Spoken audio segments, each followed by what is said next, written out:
There is a really big difference between talking and communicating. And in this video, I'm going to share 8 of the most common blocks to communication in couples therapy that I'm constantly bumping into and the antidote to them so that you don't have to fall into these communication traps, because these blocks are the things that get in the way of connection, deeper communication, and emotional intimacy. But first of all, think back to a time when you felt truly emotionally close to someone in a conversation.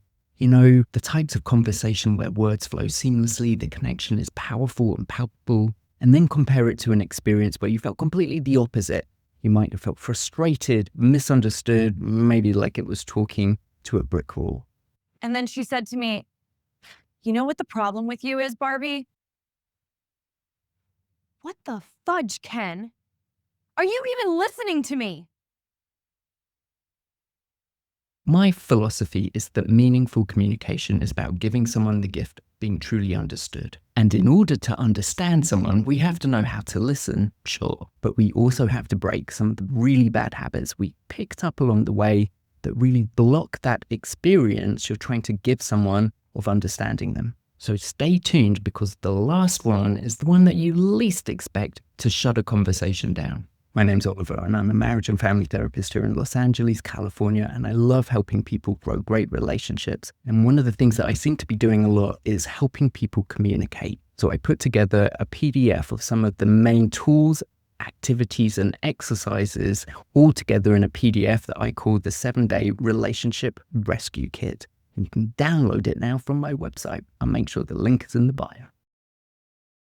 Fixing things doesn't sound like it should be a block to communication, but it absolutely is. I am having such a hard time at work. What about a massage or acupuncture? We feng shui your office. What about cryotherapy? What else is there? Fixing things or offering solutions is a way of managing your anxiety, because you're upset hearing someone talk about whatever it is they're talking about. You're agitated because you don't like seeing them struggle. So we offer solutions to soothe our own anxiety down. And sometimes people don't want solutions. They just want to be heard. Sometimes they want to be held, sure. Sometimes they just want a hug. But you can't assume that you know. So the best thing to do there is ask. Do you want to be heard? Do you want to be hugged? Or do you want to be helped? Diverting is a really great block, and it's any politician's superpower. They have this brilliant way to divert any conversation away from the person, asking them a question or talking to them, and flipping it into whatever is on their agenda. Barbie, I felt ignored when you were on your phone all night. Speaking of phones, I can't stop watching that fight scene in K-pop Demon Hunters. And we all do this to varying degrees, especially when we feel anxious or attacked or uncertain. So the antidote to this is to listen to learn. If there was an exam on the subject, you would ask questions, you would probe deeper, you would try and get more data. You wouldn't change the subject to talk about what you had for breakfast. Sometimes it's helpful to imagine that you are really studying what the person is saying, really focusing, giving them all your attention. I do this every day, and it is exhausting and it is draining, but it is something that you can learn. And don't forget, if you want more tools like this and more tips on how to communicate effectively in a relationship, you can download the 7-Day Relationship Rescue Workbook. It's totally free and contains some of the exercises, tools, and activities that I share with couples all of the time here in my private practice. Judging might seem like a really obvious block to communication. It's essentially inserting your opinion or your thoughts into a conversation when someone is trying to be heard or understood or seen in some way. So at the very best, this is not something the person speaking wants to hear, and at worst, can be really shaming. Barbie, I just needed a little pick-me-up today, so I bought this new outfit for the pool. Bold choice, but kind of smells a bit like midlife crisis at Coachella. So at the very best, this is not someone the person speaking really wants to hear, and at worst, it can be quite shaming. In either case, it will absolutely shut the conversation down and block meaningful communication. So be careful what opinions and judgments you're inserting into a conversation. Preferably, just listen. Now, there might be a time and a place for your input, so it's not like you have to swallow it down and you never get a chance to be heard. It's probably more about timing. So choose your moment before you offer it, and maybe ask, hey, do you want my thoughts on this?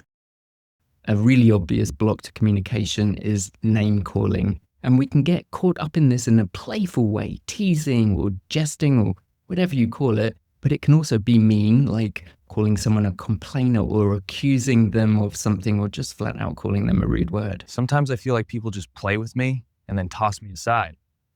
Ken, you are just being so sensitive. No matter what the spirit of your comment is, I guarantee it will shut the speaker down and they won't be able to continue trying to explain whatever it is that they're talking about. So whatever comes out of your mouth should either encourage more conversation with the goal of trying to learn more about what it is that they're saying, or it should be a reflection of what you're understanding. But any name, even if it is, oh, you're being silly, that's not either of them.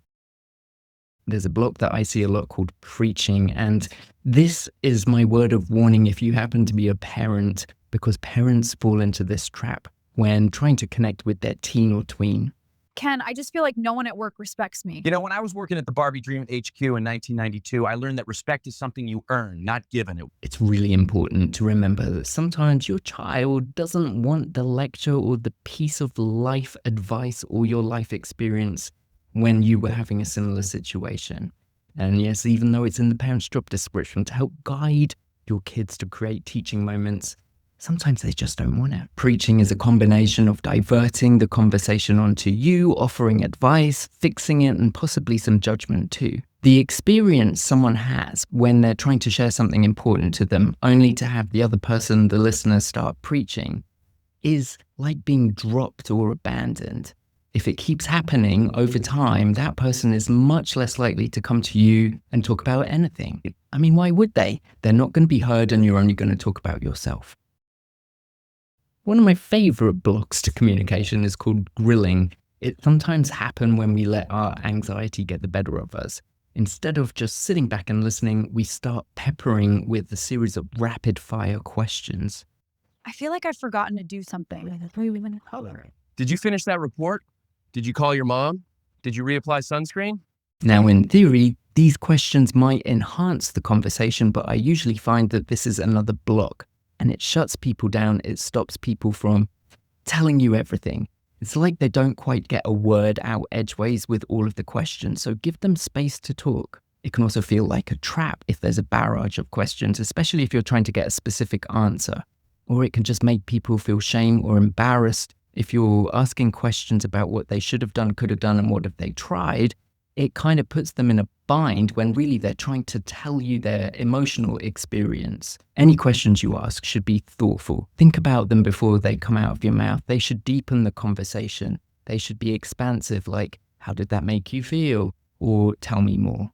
Rapid fire, closed questions that only need one word answers like yes or no doesn't open things up. It doesn't deepen things, and it certainly doesn't get into feelings. Diagnosing is literally my worst habit as a therapist when I'm not being a therapist. I sometimes just can't help myself and make an interpretation or push someone to go a little bit deeper or tell me about their feelings or their mummy and daddy issues. But my friends really don't want me playing therapist when we're out at dinner. Barbie, do you ever feel a bit empty inside? Clearly, the prompt they used to generate you didn't include emotional intelligence. So be careful if you're diagnosing people, because it really does shut the conversation down. I think that's because it's got an element of judgment and superiority to it, which is not going to land well because someone's talking to be understood, not judged or told about their blind spots or your opinion of what's wrong with them. So this is a bit of an obscure block to communication because it feels like you're offering support, but rushing in to offer assurance to someone may not have the effect that you want. I ruined dinner again. I feel like such a failure. Well, at least we know the smoke alarm still worked. Now, it's fundamentally not a bad thing, but it can also be perceived as minimizing or dismissive.